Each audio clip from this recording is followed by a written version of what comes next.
It started when my friend Josh told me that he broke up with his girlfriend, Allison. He was heartbroken and extremely sad because she left him for a richer guy. I felt sorry for him and hated seeing him depressed all the damn time, so I thought, what better way to cheer him up and make him forget Allison than a new potential relationship? I sent him an anonymous love letter, telling him how handsome he was and that I loved everything about him. I may have gone overboard with it, but why wouldn't I? It was working. John was a little bit happier the next day. When I bumped into him 2 days later, I sent him another letter, and again, he fell for it, and he looked better. I kept going on like this until Josh was himself and started dating again. I was proud.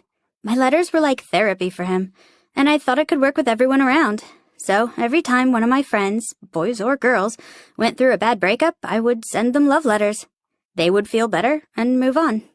However, there was this one time when it didn't work. Peter, my childhood friend, broke up with his girlfriend, Maggie. They were together for 7 years. He was devastated.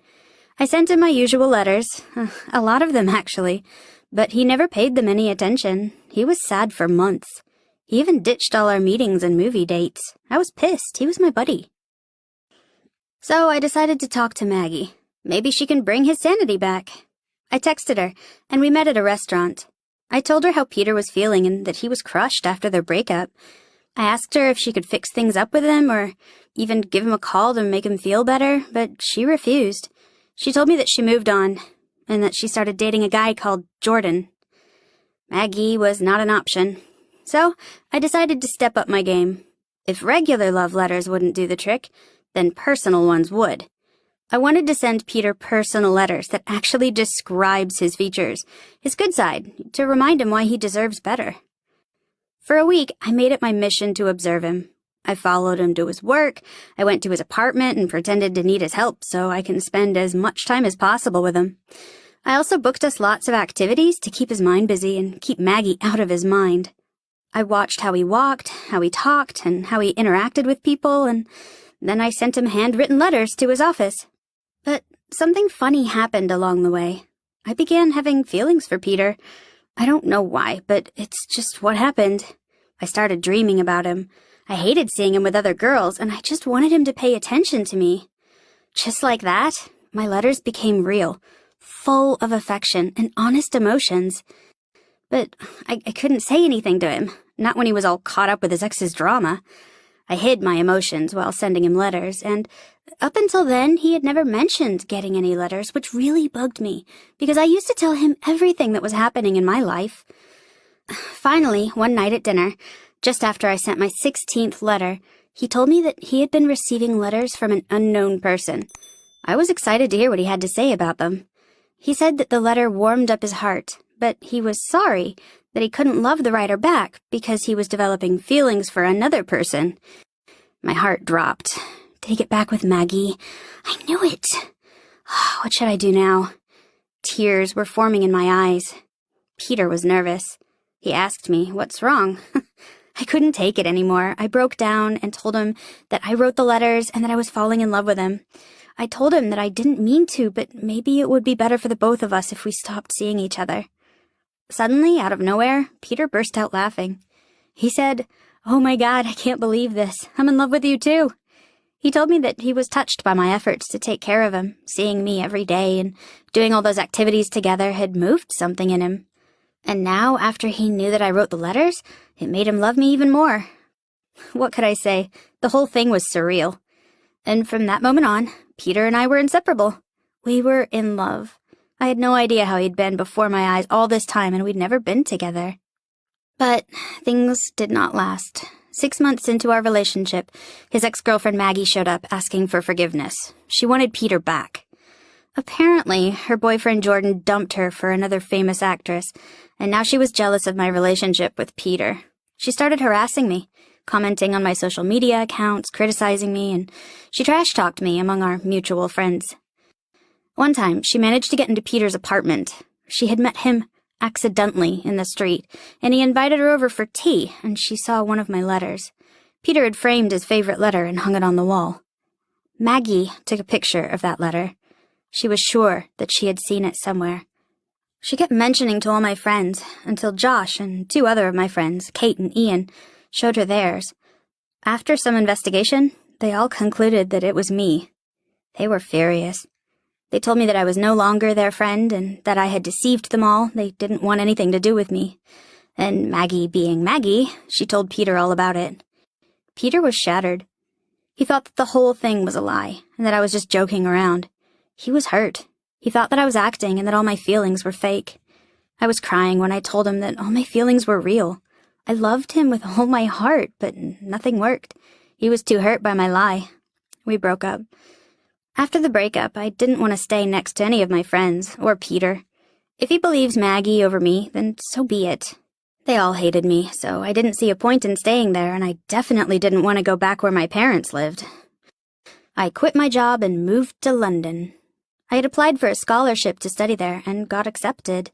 Soon, I was all caught up in my new life, studying, meeting friends, and working hard to manage all my expenses. 4 years later, I was working late in the coffee shop. I finished my shift, as usual, and I got to my apartment and found my roommate, Amelia, crying and standing outside with some cops.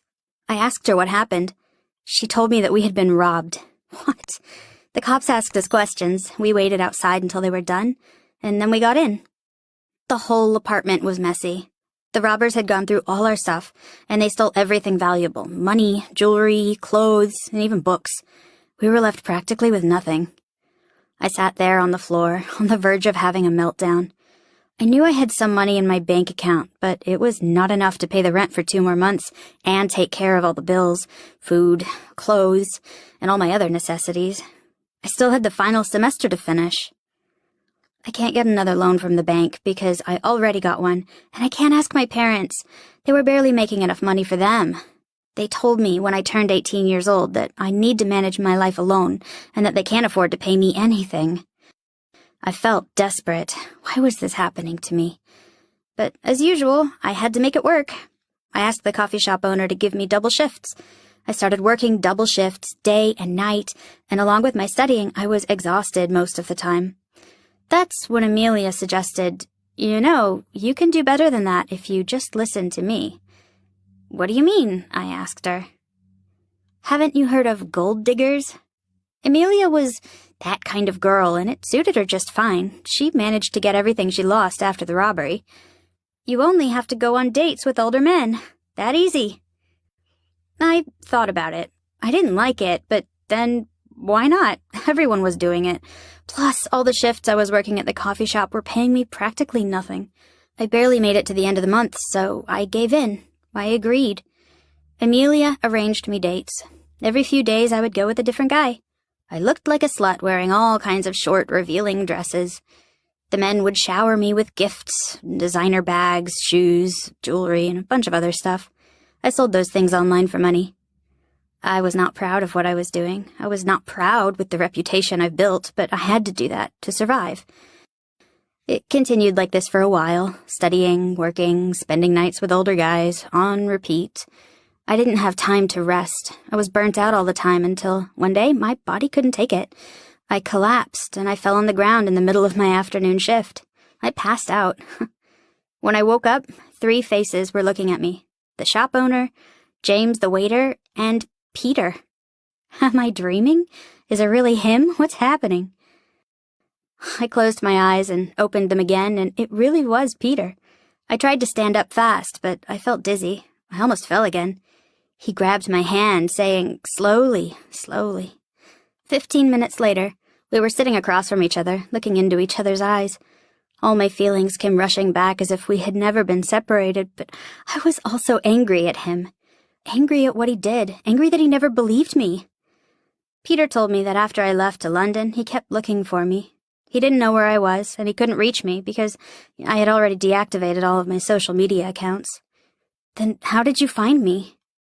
He told me that Maggie had seen me in the coffee shop. She was in London for a modeling show, and she had contacted him, telling him about me. Maggie tried to get back to Peter after she messed up everything between us, but it never worked out, and this was her way of apologizing to both of us. But who said I want to get back with you? His face went red like a tomato when he heard me say this. He was ashamed of himself for not believing me earlier. To tell the truth, deep down, I wanted to get back to him.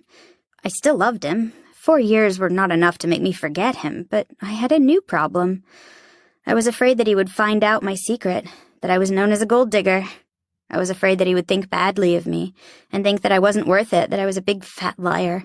So I just left, leaving him alone at the table, with my heart aching. I knew it was my only chance to be with him, but I just got up and left. But Peter is not giving up on us. 3 weeks later, and he is still in London. He is doing the same thing I did to him. He comes every day to get his coffee and leave me a letter at the counter. Who knows, maybe today's the day we'll leave the coffee shop together and I'll end up telling him everything. Maybe.